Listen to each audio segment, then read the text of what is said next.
توحید کی تین قسمیں: توحید ربوبیت، توحید الوہیت، توحید اسماء و صفات۔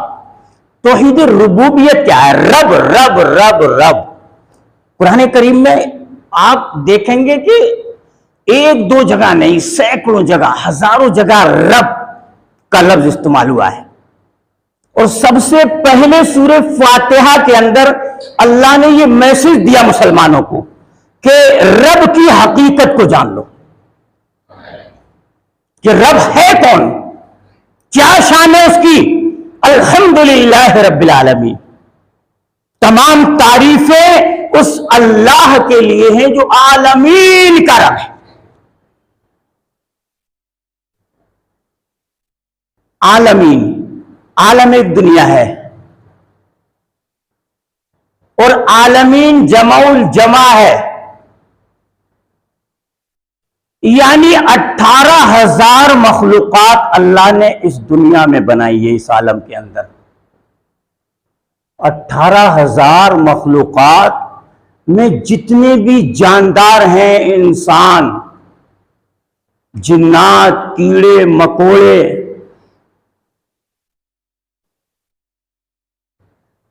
اور یہ چرند پرند، جتنے بھی زیرو ہیں، اللہ نے 12ویں پارے کے سورہ ہود کے اندر اس بات کا ذکر کیا ہے، وَمَا مِن دَابَّةٍ فِي الْأَرْضِ إِلَّا عَلَى اللَّهِ رِزْقُهَا۔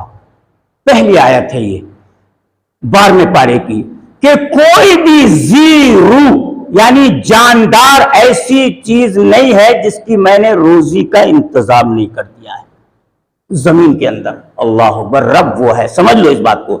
الحمدللہ رب العالمین، تمام تعریفیں اس اللہ کے لیے ہیں جو 18,000 مخلوقات کا رب ہے۔ اور کیسا رب ہے وہ؟ شب تار کوہ سیاہ پر جو خبر لے مرے سیاہ کی، تیری ایک ادنا مثال ہے تیری شان جل جلالہ۔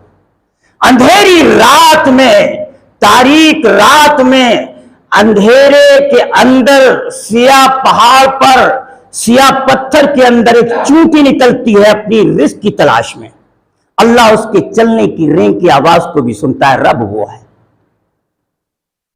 اس کو بھی روزی دیتا ہے۔ رب کے معنی روزی دینے والا، پالنے والا، ضرورتیں پوری کرنے والا، بیٹی بیٹا دینے والا، عزت اور ذلت کا مالک رب ہے۔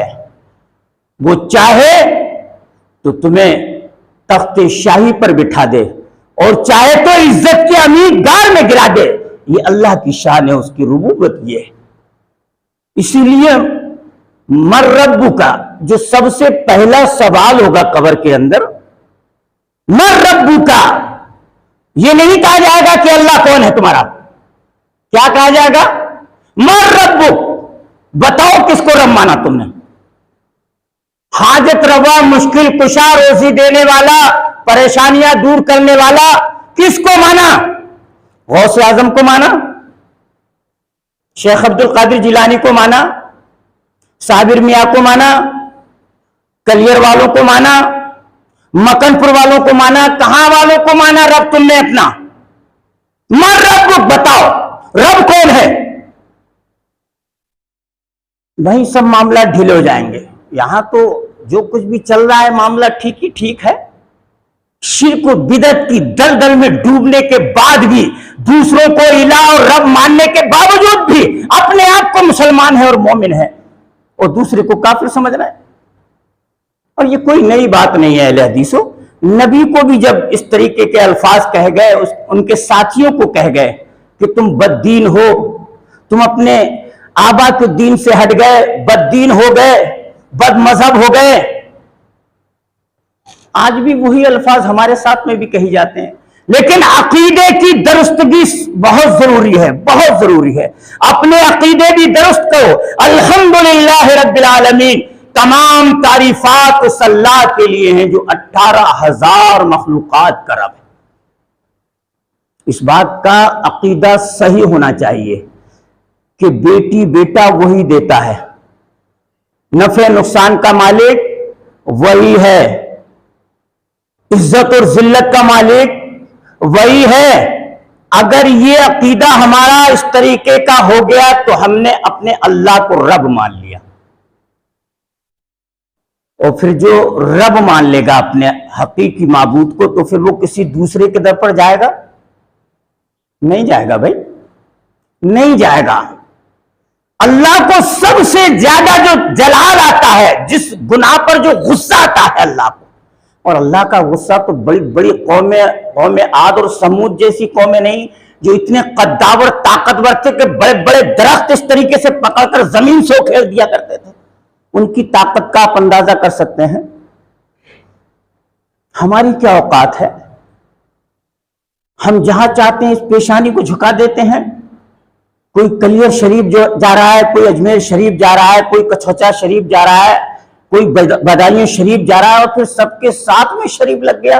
تو جہاں جو شہر یا جو قصبہ شریف، تو وہاں کے گدھے، کتے اور بلی اور تمام چیزیں، ساری کتیاں کتے سب شریف ہو گئے۔ پھر تو لا حول ولا قوت الا باللہ۔ اتنے غلط عقائد مسلمانوں کے ہیں کہ بڑی سرکار، چھوٹی سرکار، کیا مطلب ہے؟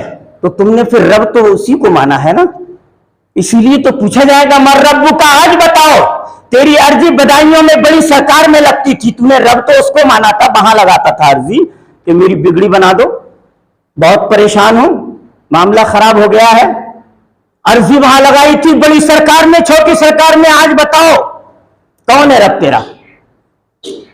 سب پتہ لگے گا دالاٹے کا بھاؤ۔ تو بات سمجھ میں آ گئی؟